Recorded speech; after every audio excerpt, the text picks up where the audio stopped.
In today's video, I'm going to teach you how to build a savings calculator in Webflow with JavaScript. Open the Webflow website, hover over your project, and click Open in Webflow. When the designer loads, make sure you are on the empty home page. Click anywhere on the canvas once so Webflow is focused and you can start building. Go to the top left and click the Add icon, or press A on your keyboard to open the Add panel. From the Layout elements, drag a section onto the canvas. With that section selected, move to the Style panel on the right.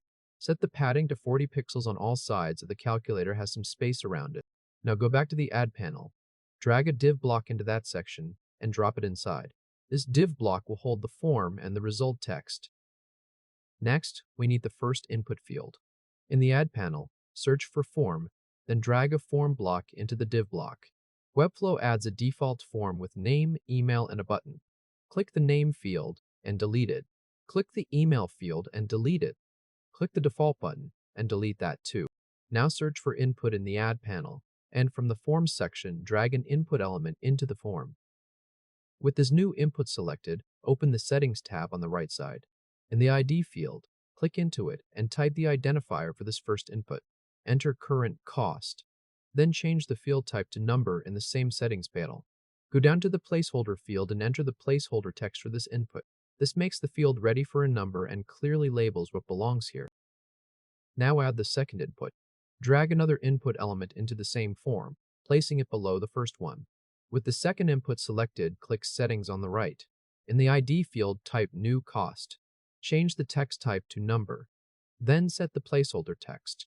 At this point, the form has two number fields, each with its own ID and its own placeholder text.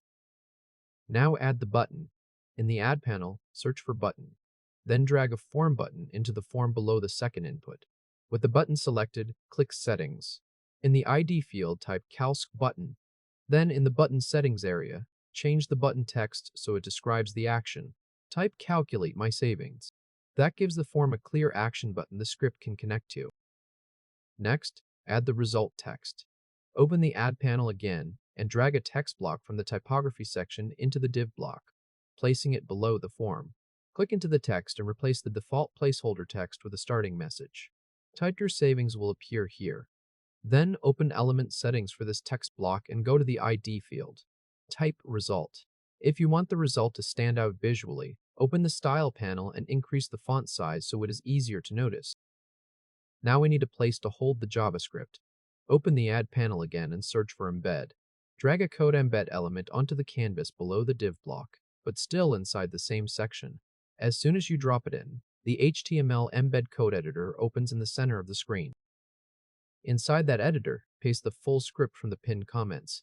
Once the script is in place, click Save and Close in the bottom right. You will now see the embed as a placeholder block on the canvas. That is expected because the code does not run in the designer view. It only works in preview or on the publish site. Now, publish and test the calculator. Click the Publish button in the top right. Select your staging domain, then click Publish to selected domains. After publishing finishes, click the arrow beside the staging link to open the site. Wait for the page to load completely. In the first input, type a number. In the second input, type another number. Then click Calculate My Savings. The result text below should update and show the yearly savings figure. If this helped, hit like and subscribe for more quick tutorials. Once that result updates, the calculator is working. The text block below the two inputs and the button now displays the savings amount per year. And when you change either number and click the button again, the result updates live.